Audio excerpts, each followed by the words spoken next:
इसी टॉपिक पर डिस्कस करेंगे हमारे खुसूसी मेहमान और इंडिया मजलिस इत्तेहाद मुस्लिमीन के एक बेहतरीन कार्यकर्ता जो खाड़िया महानगर पालिका की से इलेक्शन भी लड़े थे, जनाब इम्तियाज़ खान पठान साहब। इम्तियाज़ भाई, आपका इस्तकबाल है। शुक्रिया। इम्तियाज़ भाई, खासकर देखा जाए कि कुछ दिनों पहले आपने एक मामले को लेकर कुछ FIR दर्ज कराई थी, वो मामला क्या था? हाँ, वो मामला 21 तारीख का था। 21 तारीख को कंट्रोल रूम में एक फ़ोन जाता है और फ़ोन में ऐसा बताया जाता है कि एक शेर कोटड़ा के विस्तार में बीबी फातिमा की मस्जिद और दूसरी मस्जिदों के अंदर अनजान व्यक्ति ने घुसे हुए हैं। ऐसा एक फ़ोन जाता है जिससे वहाँ के जो पुलिस के जो टॉप के अधिकारी ACP, DCP और क्राइम ब्रांच के जो ऑफिसर है वो वहाँ पे एकदम सब हरकत में आते हैं और उसी विस्तार को कॉर्डन करते हैं और कॉर्डन करके वहाँ पे वो लोग तपास करते हैं। 2 कलाक की तपास के बाद वहाँ पे पता चलता है कि वहाँ पे ऐसे कोई अनजान व्यक्ति घुसे हुए नहीं थे, कोई सस्पेक्टेड इंसान मस्जिद में नहीं थे। मस्जिद में सर्च करने के बाद तो इस बात के ऊपर दूसरे दिन जब मीडिया में पेपर में संदेश में ये पेपर में न्यूज़ छपती है तो न्यूज़ छपने से पता चलता है कि ऐसा फेक कॉल, ऐसा गलत कॉल वहाँ पे किसी अनजान व्यक्ति ने किया है।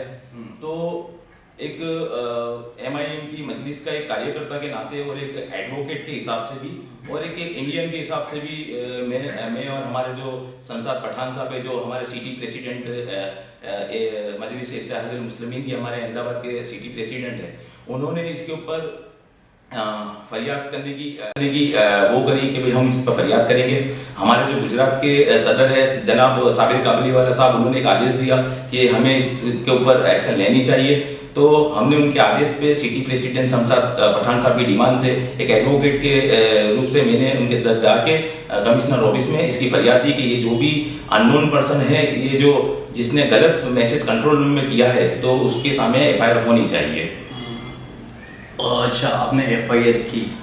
तो FIR ली गई उसमें? FIR वहाँ पे हमारी FIR के बारे में जो पुलिस कमिश्नर ऑफिस में हमने उसकी रजूआत भी की और FIR की हमने एक कॉपी भी वहाँ पे दी। तो वहाँ से अभी आवेदन पत्र दिया होगा ना? फरियाद दी हमने, आवेदन पत्र नहीं दिया हमने, वहाँ पे फरियाद दी है। और फरियाद देने के बाद आज से लगभग 4 से 5 दिन हो गए, लेकिन हमें किसी भी माध्यम से या किसी भी तरीके से पता नहीं चला कि उसके ऊपर कोई आरोपी पकड़ा गया है कि नहीं है। अभी भी उस मामले में पुलिस के द्वारा क्या कार्यवाही हो रही है या क्या कार्यवाही नहीं है और क्यों कोई वहाँ पे अनजान व्यक्ति पकड़ाया नहीं गया, ऐसी उसकी कोई भी हमारे पास अभी हाल में हमारे पास कोई डिटेल नहीं है। और कोई भी मीडिया के माध्यम से या कमिश्नर के माध्यम से भी अभी भी ऐसी कोई पब्लिश नहीं हुआ है कि भाई कोई जिसने भी फेक कॉल, गलत मैसेज या गलत फ़ोन करा है वो इंसान पकड़ा गया है। तो अभी भी इसके ऊपर पुलिस की तपास मुझे उम्मीद है कि चालू होगी। अच्छा, आपने शेर कोटड़ा में जो फरियाद दी है तो शेर कोटड़ा पुलिस स्टेशन में आपने वहाँ पर इंक्वायरी की थी कि इसके मामले में कुछ इंक्वायरी हुई है? इसके अंदर 4 डिवीज़न लगते हैं। इसमें जो फ़ोन आया था, जिसने फ़ोन किया था अनजान व्यक्ति ने, तो वो फ़ोन के अंदर 4 पुलिस के डिवीज़न लगते हैं। एक शेर कोटड़ा है, एक माधोपुरा पुलिस स्टेशन है, कालूपुर दरियापुर है। तो 4 डिवीज़न के हिसाब से 4 डिवीज़न में इसकी फरियाद नहीं हो सकती है। जिस बिना पे हमने पुलिस कमिश्नर में शिकायत, हमने फरियाद रजिस्टर हमने दाखिल की है कि भाई आप इसके अंदर जो भी लगता वड़कता पुलिस स्टेशन है आप उसमें ट्रांसफ़र भी कर सकते हैं और वो उसकी तपास भी कर सकते हैं। शमशाद भाई, मेरे कहने का मतलब है कि आपने जिस तरीके से फरियाद दी शमशाद भाई के साथ जाकर, कि आपने अकेले दी है वो? जाके दी है, मैं और शमशाद पठान ने जाके दी है। उसके बाद आपने वहाँ पर इंक्वायरी की कि इस मामले में कुछ हरकत में पुलिस आई या नहीं, ऐसा कुछ हुआ है? हमें ऐसा भी है कि हम इंक्वायरी हम वहाँ पे जाके करेंगे भी। शमशाद पठान से मेरी बात हुई थी, उन्होंने बोला कि हम इसके मामले में हम वहाँ पे जाएंगे और जाके पूछेंगे भी कि आपने इसमें कोई इंसान को पकड़ा है, आपकी तपास कहाँ पे है, कहाँ पे अटकी है या कहाँ रुकी है, हम उसकी तपास जाके करेंगे भी। हम जाने की भी है वहाँ पे। ठीक है। अच्छा, इसके अलावा देखा जाए तो कुछ दिनों पहले एक और सोशल मीडिया के ऊपर देखने को मिला था कि दौलत खाना सालनपुर में जो मस्जिद है उसके ताल्लुक से भी कुछ मामला हुआ था।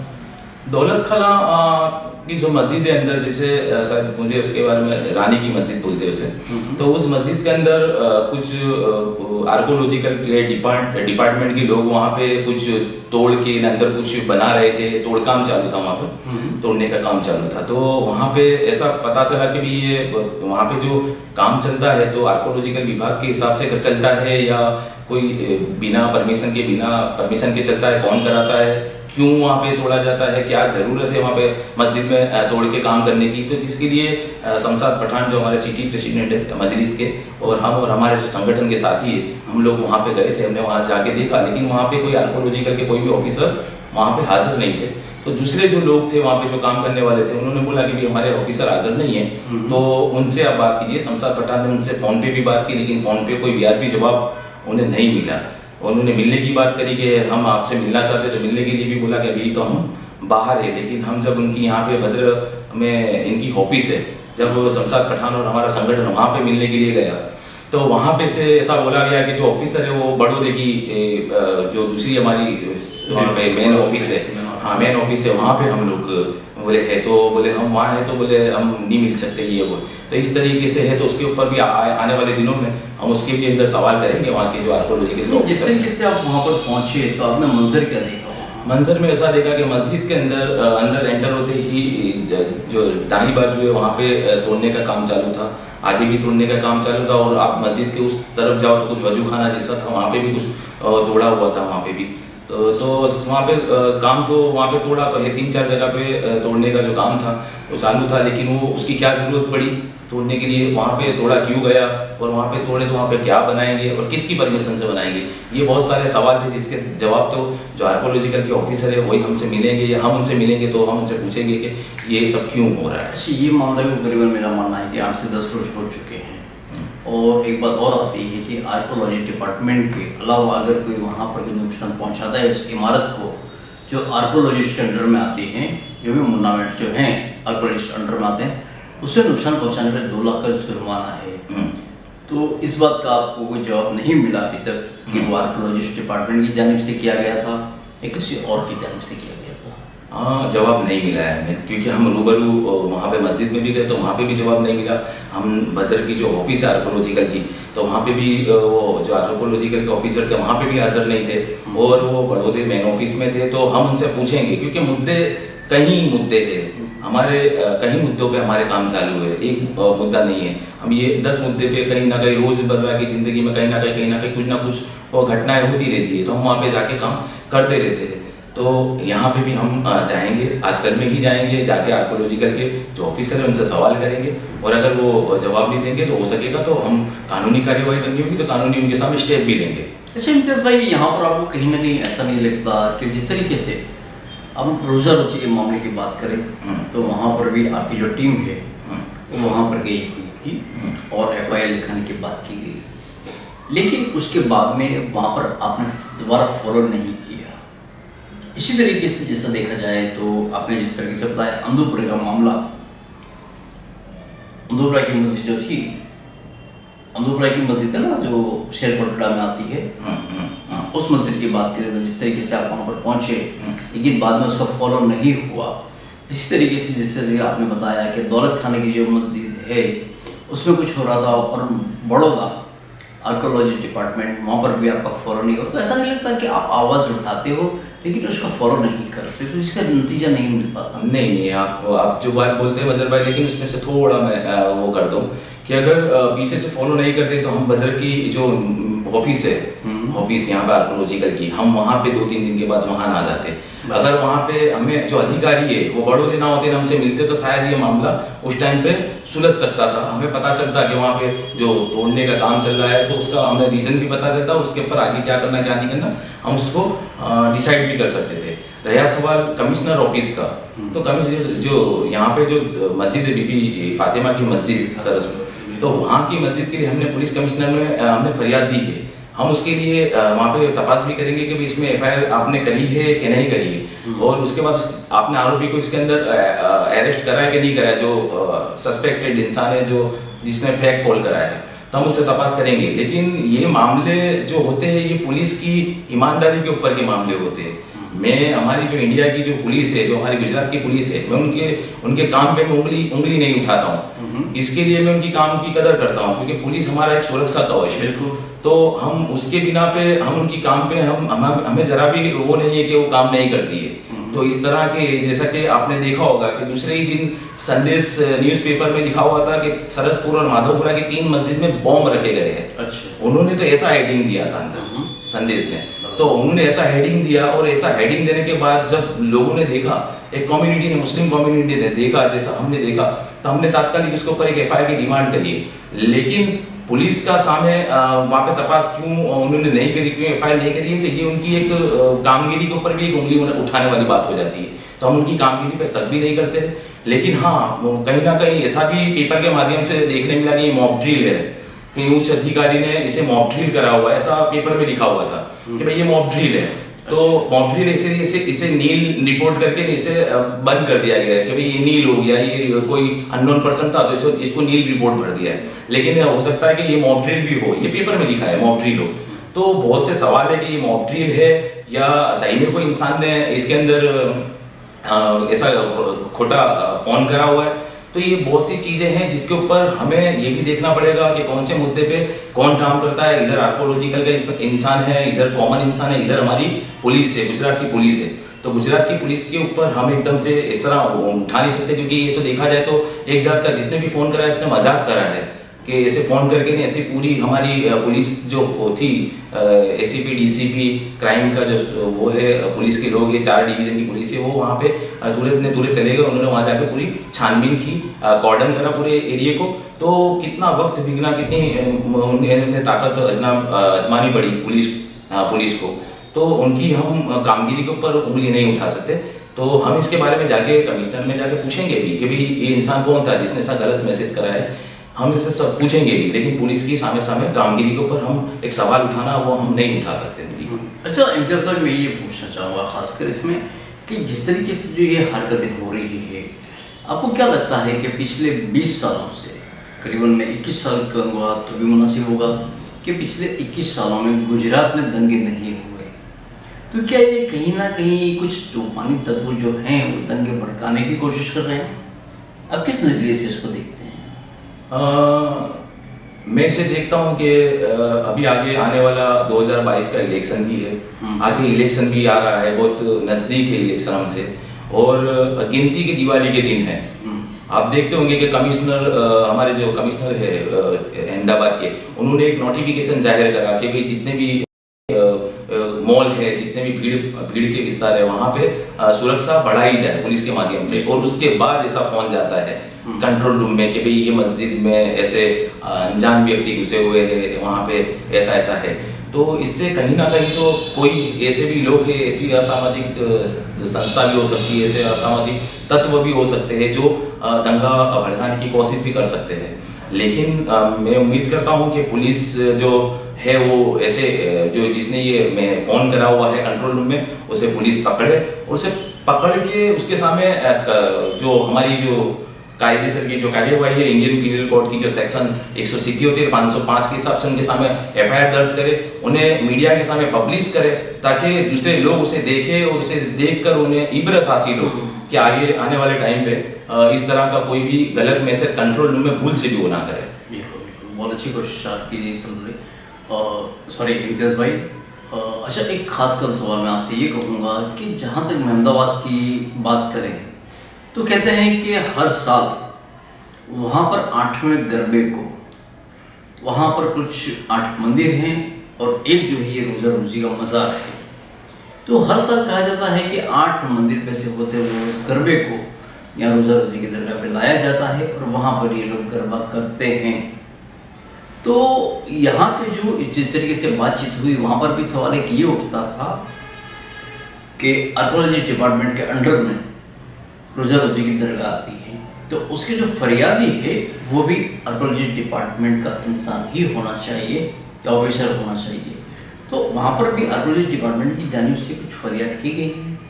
लगभग मेरे नॉलेज में नहीं है कि वहाँ पे फरियाद की गई है, क्योंकि अहमदाबाद की जो मुहिम है, वहाँ पे जो हमारे सिटी प्रेसिडेंट शमशाद पठान है और उनकी टीम है, वो वहाँ पे गई हुई थी। उन्होंने वहाँ पे डिमांड भी करी, बहुत ही अच्छा काम करा, एसपी से भी मिले।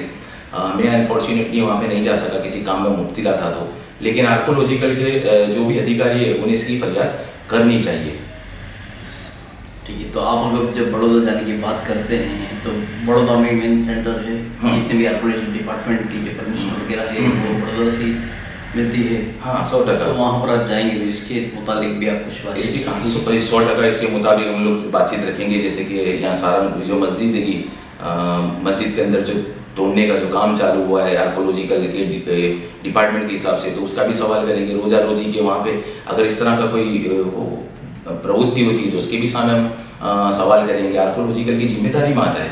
आर्कोलॉजिकल के कहीं 100, 200, 300 मीटर के दायरे में तुम बांधकाम नहीं कर सकते, तुम कई चीज़ें ऐसी है जो नहीं कर सकते, जो कानून बताता है। तो उस कानून के तहत अगर ये इस तरह का अगर होता है तो हम सवाल करेंगे कि आर्कोलॉजिकल डिपार्टमेंट के इसके ऊपर तात्कालिक एक्शन लेनी चाहिए, फरियाद करनी चाहिए, ताकि हमारे जो देश के अंदर जो गंगा जमुना की तहजीब है वो बनी रहे, हिंदू मुस्लिम का भाईचारा बना रहे। और इस तरह पिछले 21 साल से जो शांति बनी हुई है, शांति बनी हुई है, हम चाहते हैं कि हमारी हिंदू मुस्लिम की जो पीस है जो बनी रहे।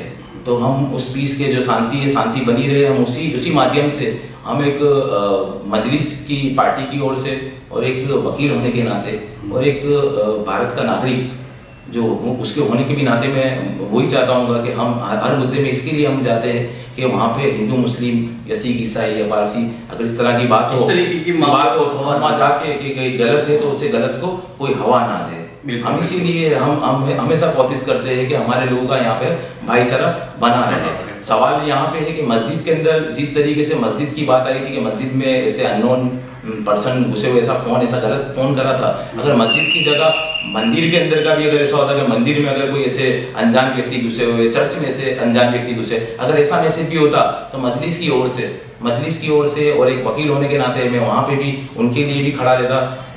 मंदिर के लिए, चर्च के लिए भी अगर कोई अगर वहाँ पे भी अगर बेहुरमती करता तो मैं कमिश्नर ऑफिस में, मैं हमारे संसद पठान है, हमारे सिटी प्रेसिडेंट साबिर भाई काबीवाला है, हमारी मजलिस से हम उनके लिए भी कमिश्नर ऑफिस जाते हैं, हम उनके लिए भी FIR की डिमांड करते हैं। हमारे लिए मस्जिद या मंदिर या चर्च हमारे लिए वो नहीं, हमारे लिए ये है कि नहीं सबको यहाँ पे एक इक्वल डिग्निटी, एक सम्मान मिलना चाहिए, सबसे पहले भाईचारा बनना चाहिए। हाँ, हमारे में भाईचारा रहना चाहिए। बिल्कुल बिल्कुल, बहुत अच्छी कोशिश है आपकी ये।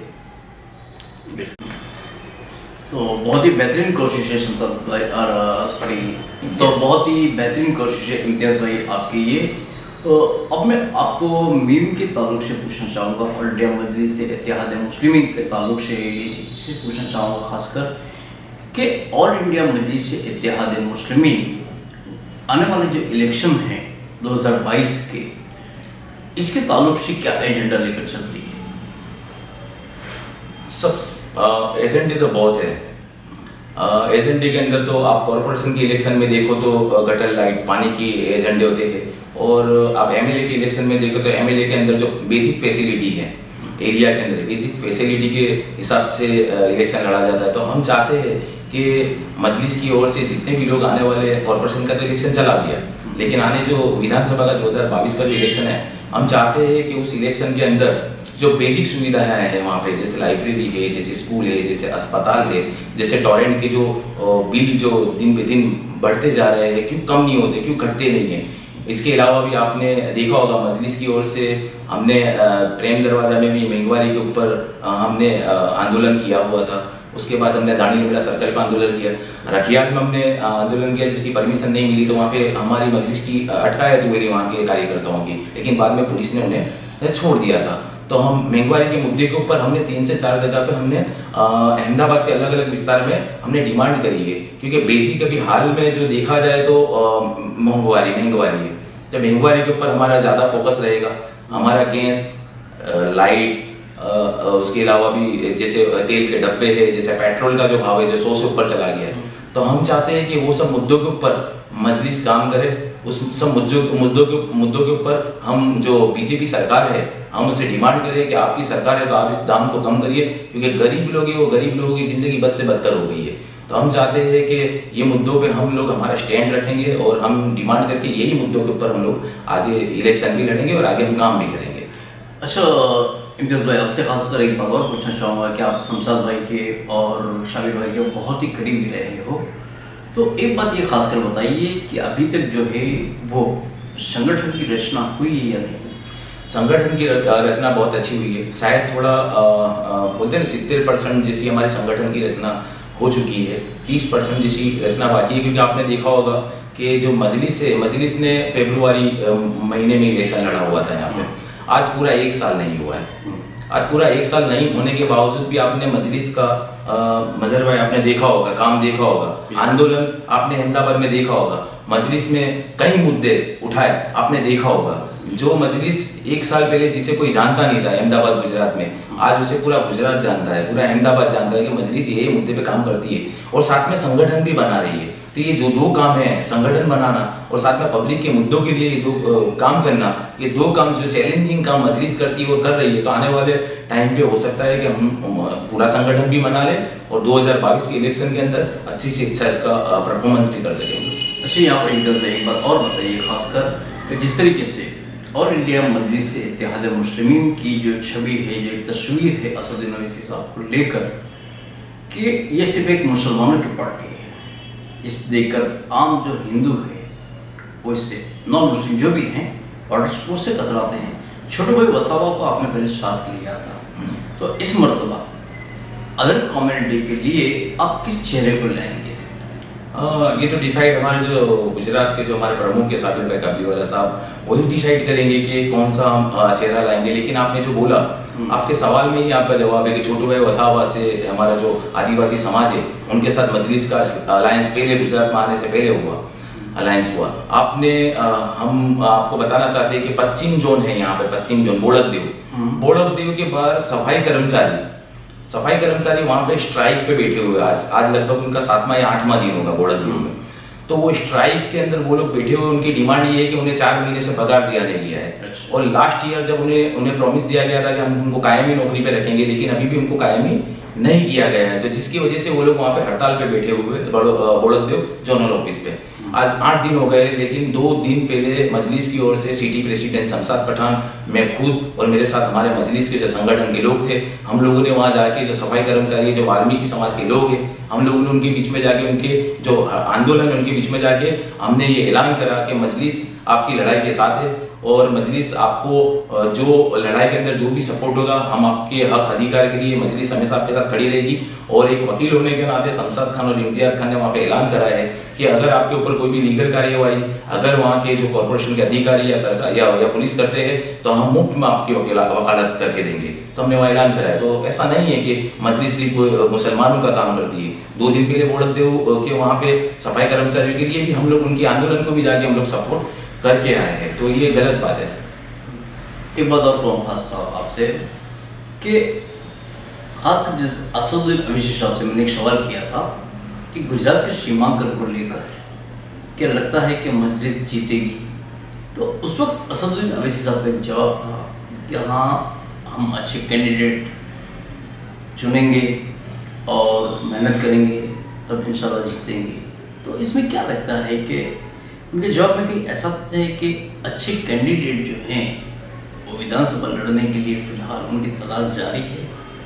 विधानसभा लड़ने के लिए तलाश तो जारी, मैं तो मानता हूँ बीजेपी हो या कांग्रेस हो, जहाँ तक विधानसभा के एमएलए के मैंडेट नहीं देते वहाँ तक उनकी भी तलाश जारी रहती है, उनके अंदर भी कि कौन कर सके। उनका ये अल्फाज था कि अच्छे कैंडिडेट को चुनेंगे और तलाश करेंगे।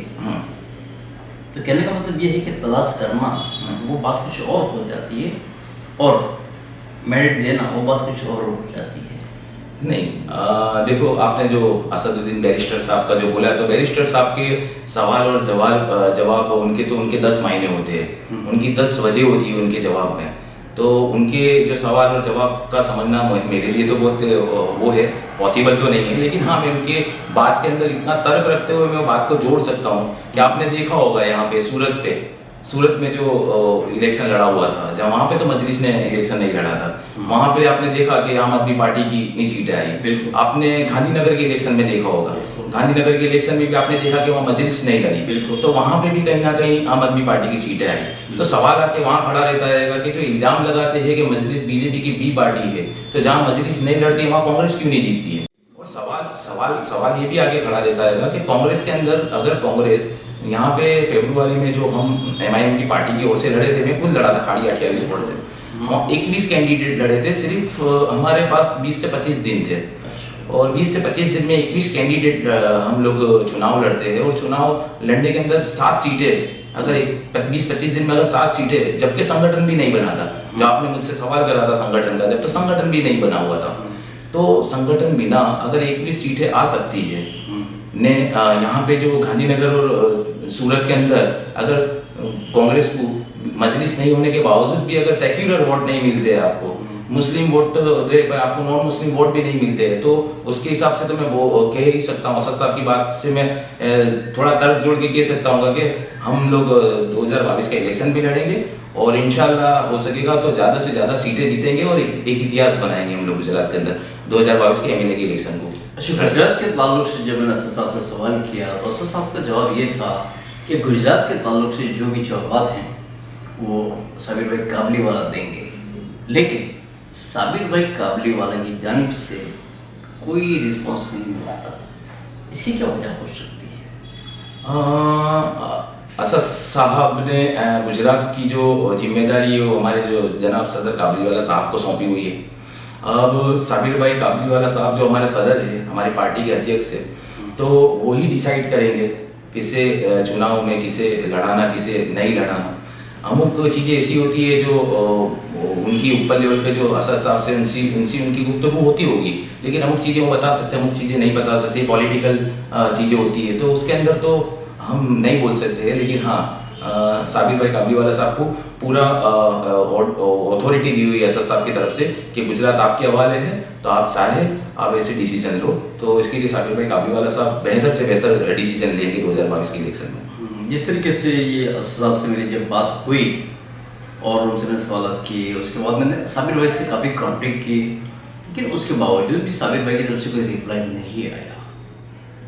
तो साबिर भाई को अगर चाहिए कि मीडिया के लिए उन्हें कोई प्रवक्ता रखना चाहिए, फिलहाल मीडिया का कोई प्रवक्ता मीम में है या नहीं? लीगल जो हमारे जो इंचार्ज है, मीडिया इंचार्ज है, अलग अलग एरिया में से अभी हमने रखे हुए हैं, 2-3 एरिया में से हमने मीडिया के इंचार्ज रखे हुए हैं। ऐसा नहीं है, जो मीडिया के माध्यम से मजलिस की ओर से वो लोग हर चीज़ को, हर काम को वो लोग पब्लिश भी करते हैं।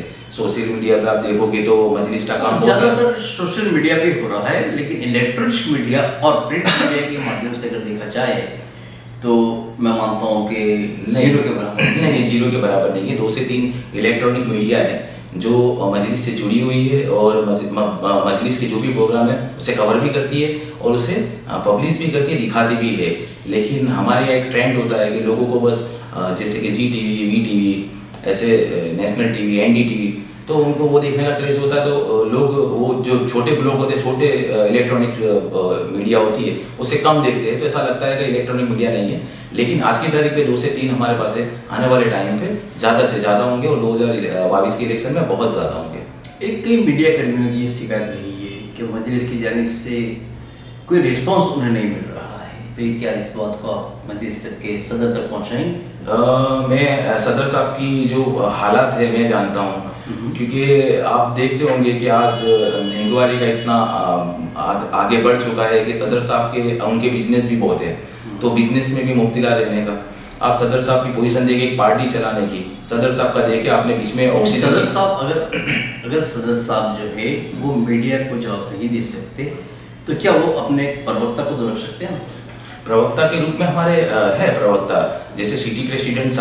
इस तरीके से पहले जब बनाया गया था फिर बॉडी डिसॉल्व कर दी गई, जिसमें दानिश कुरैशी साहब थे और कलीम सिद्दीकी थे और कोई एक साहब और भी थे, अवैस मलिक साहब, वो बॉडी को डिसॉल्व कर दिया। तो बॉडी फिलहाल है प्रवक्ता के, वो डिसॉल्व है। वो टेम्पररी, उस टाइम पे टेम्पररी बॉडी थी, और उस बॉडी को सिर्फ इलेक्शन के पर्पस पे ही थे। उस टाइम पे सिर्फ 2-3 ही होते थे सबके पास। उसके बाद बॉडी डिसॉल्व करी गई। आज की तारीख में भी हमारे जो प्रवक्ता के रूप में दानिश कुरैशी जो है, जो हमारे प्रवक्ता के रूप में है, उसके अलावा भी हमारे अंदर जो दूसरे लोग हैं प्रवक्ता के रूप में है, इंस्पेक्शन की हमारी पूरी एक कमेटी है, और शमशाद पठान तो आप खुद जानते हो, तो वो प्रवक्ता भी है, हमारे अहमदाबाद के सिटी प्रेसिडेंट भी है, और हम भी साथ में जुड़े हुए हैं, एक एडवोकेट तरीके, एक कैंडिडेट तरीके हम भी जुड़े हुए हैं। तो हम काम भी करते हैं, लेकिन साबिर भाई उनकी इतनी सारी जो जिम्मेदारी है, गुजरात की जिम्मेदारी छोटी मोटी जिम्मेदारी नहीं है, ये जिम्मेदारी बहुत बड़ी है। और आप तो मानते हैं ना, गुजरात हमारे पूरे देश के अंदर गुजरात का जो चुनाव है उसके ऊपर सबकी नज़रें होती है, तो यहाँ पे नज़रें होती है, तो साबिर भाई संगठन का भी काम करते हैं, साथ में लोगों को लेके भी चलते हैं, ने कोशिश भी करते हैं, तो अच्छी बात है। हमारे सदर साहब हो सकता है कि मीडिया को थोड़ा कम वो लोग कभी इंटरव्यू उनके साथ कर सकते हैं, बातचीत कर सकते हैं, लेकिन आने वाले वक्त में जब बॉडी के अंदर और ज़्यादा जिम्मेदारी दी जाएगी, तो आप जो सवाल करते हैं मीडिया को, वो सवाल भी हो सकता है इंशाल्लाह हल हो जाएगा वो। चलिए, बहुत बहुत शुक्रिया हफीज साहब, आपने इतना वक्त दिया। नहीं शुक्रिया कोई। तो दोस्तों, देखा आपने कि आज हमने जनाब इम्तियाज़ पठान साहब से बातचीत की, और इन्होंने गुजरात में दंगे ना हो इस बात को लेकर जहाँ कहीं भी थोड़ी सी भी अफवाह उठती है वहाँ पर फ़ौरन दौड़ जाते हैं और मामले की हकीकत क्या है, सच्चाई लोगों तक पहुँचाते हैं। इसका मतलब ये है कि दंगे कहीं ना होने पाए और गुजरात का जो है भाईचारा हमेशा पहले की तरह बना रहे। तो मैं मदद से आपसे इजाज़त चाहता हूँ। अल्लाह हाफिज़।